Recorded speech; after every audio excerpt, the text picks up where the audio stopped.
SVCS high school Boramani मी इयत्ता 7वी मध्ये शिकत आहे। आम्ही उपक्रम केलेला आहे। चिमण्यांसाठी पाण्याची व घरट्यांची आणि अन्नाची सोय केलेली आहे।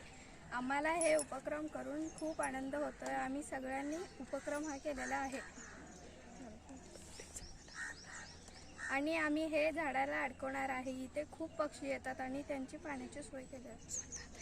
आम्ही स्वतः तयार केल्यामुळे आम्हाला खूप आनंद झाला आहे। तुमचं घ्या अर्धी दिवस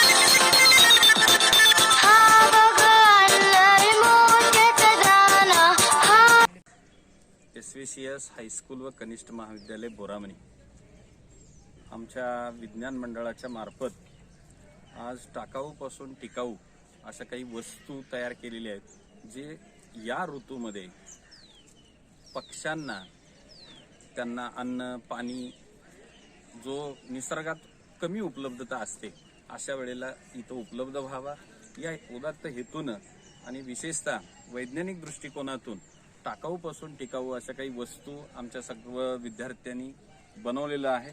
याच्यासाठी आमच्या प्रशालेतील सर्व विज्ञान शिक्षक शिक्षिका यांचं बहुमोल असं मार्गदर्शन त्यांना लाभलेलं आहे।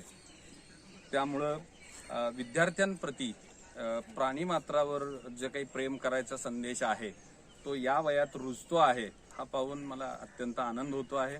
असंच आपल्या परिसरातील ज्या काही पशूंना पाणी आणि चाऱ्याची व्यवस्था आपण सुद्धा थोडंसं ही आयडिया पाहून करावी आणि आपल्या घराच्या प्रांगणामध्ये किंवा गच्चीवरती खिडकीमध्ये एखादे असं वस्तू ठेवून जे पशु बोलू शकत नाहीत परंतु अन्न पाण्या वाचून जे वनवन फिरत आहेत त्यांना या ऋतूमध्ये उन्हाळ्याच्या अत्यंत कठीण अशा उष्णतेच्या ऋतूमध्ये पाण्याची आणि अन्नाची सोय व्हावी या हेतून तुम्ही पण प्रेरणा घ्यावी अशी सर्वांना विनंती करतो आणि आमच्या सर्व विद्यार्थ्यांचं आणि त्यांना मार्गदर्शन करणाऱ्या सर्व शिक्षक विज्ञान शिक्षकांचं अभिनंदन करतो।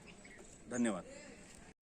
कुमारी भोरे गीतांजली मधुकर SVCS हायस्कूल बोरामणी।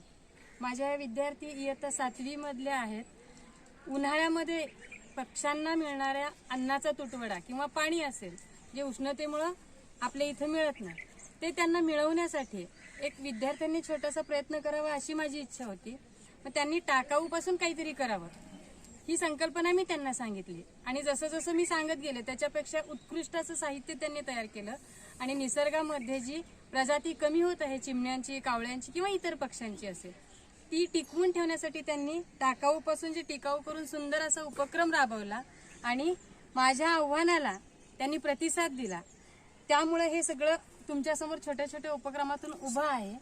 त्याबद्दल मी विद्यार्थ्यांचंही धन्यवाद करते, माझ्या सहकाऱ्यांचं धन्यवाद करते।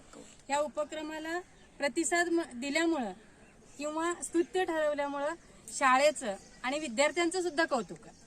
धन्यवाद। हे एक बांधू आणि वरतून इकडे एक बांधू आहे की नाही, म्हणजे ते व्यवस्थित बसणार आहे। चला